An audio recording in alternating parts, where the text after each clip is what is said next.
dengan adanya obat-obatan yang baru sekarang ini, jumlah virus itu sudah bisa ditekan selama pasiennya berobat teratur, itu bisa sangat mengurangi jumlah virus di dalam tubuh penderita. Karena pengaman merupakan salah satu alat pencegahan penularan HIV. Bukan berarti mereka tidak boleh punya anak. Selama menjalani pengobatan, ODHA tidak akan menularkan HIV/AIDS, mitos atau fakta?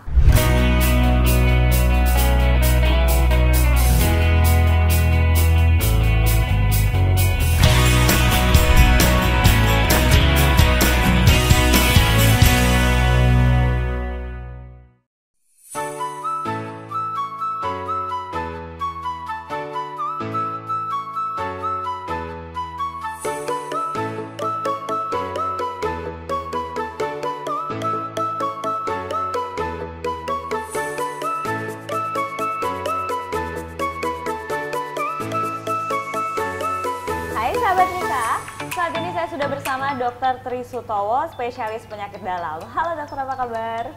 Baik-baik Mbak Panda. Mbak Panda juga baik kan? Alhamdulillah baik dok. Nah kali ini kita akan memperbincangkan mengenai mitos dan fakta seputar AIDS. Yang pertama dok, HIV dan AIDS adalah dua hal yang sama, mitos atau fakta? Bisa mitos, bisa fakta ya. Jadi HIV itu awalnya tidak menimbulkan gejala apa-apa, tetapi setelah masuk ke stadium 4 atau AIDS, itu baru menimbulkan gejala yang bermacam-macam karena akibat kelemahan sistem pertahanan tubuh. Tidak ada hubungan antara HIV dengan AIDS. Oke, selanjutnya dok, bergaul dengan ODHA saat tertular AIDS, mitos atau fakta?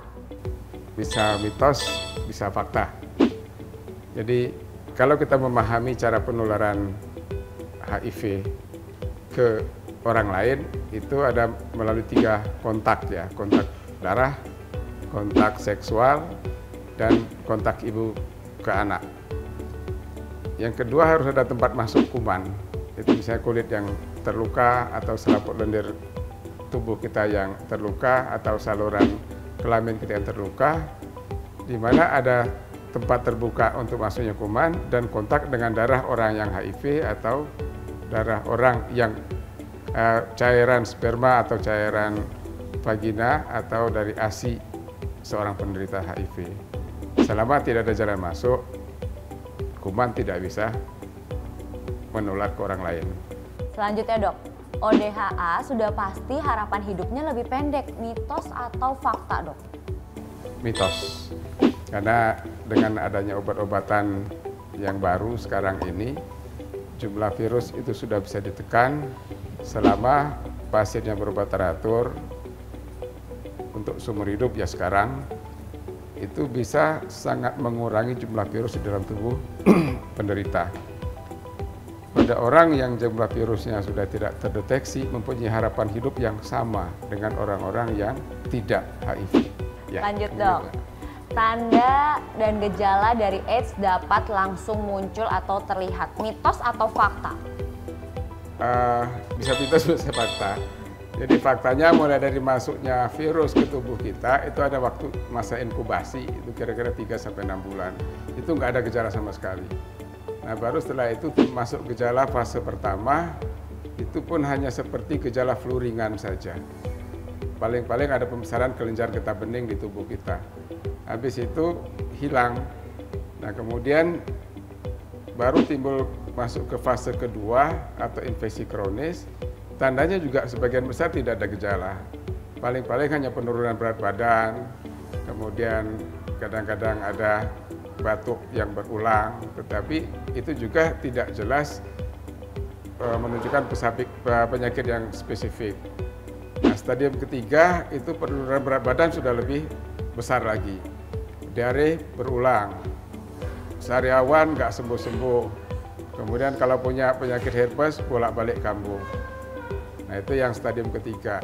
Kalau sudah stadium keempat atau kita sebut AIDS, itu gejalanya sudah banyak sekali yang disebabkan karena infeksi opportunitis.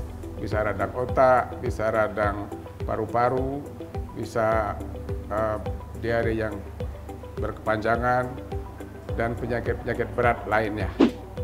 Baik, selanjutnya dok, ibu hamil yang positif HIV sudah pasti menularkan ke janinnya. Mitos atau fakta dok? Sekarang bisa disebut mitos. Seorang ibu hamil bisa menularkan HIV kepada bayinya itu kira-kira 40-45%.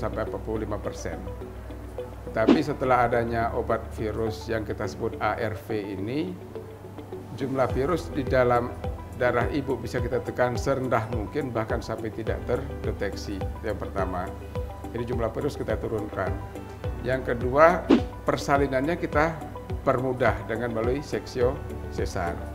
Terus yang ketiga, bayi yang baru lahir itu kita kasih obat antivirus untuk pencegahan. Nah, dengan cara yang seperti ini, kemungkinan si ibu menularkan ke bayinya bisa kurang dari 2%. Baik, lanjut dok. Untuk pasangan yang sudah positif HIV/AIDS tidak perlu pengaman katanya. Itu mitos atau fakta dok? Nah, itu mitos itu. Karena pengaman merupakan alat untuk salah satu alat pencegahan penularan HIV. Tetapi bukan berarti mereka tidak boleh punya anak. Pada saat mereka merencanakan kehamilan, maka harus dilakukan pengobatan terlebih dahulu sampai kadar virus di dalam darahnya tidak terdeteksi. Nah, pada saat itu baru boleh membuka pengaman, itu pun hanya 4 hari, 2 hari sebelum masa subur dan 2 hari setelah masa subur. Setelah itu tetap harus pakai kembali. Oke, terakhir dok. Selama menjalani pengobatan, ODHA tidak akan menularkan HIV/AIDS. Mitos atau fakta?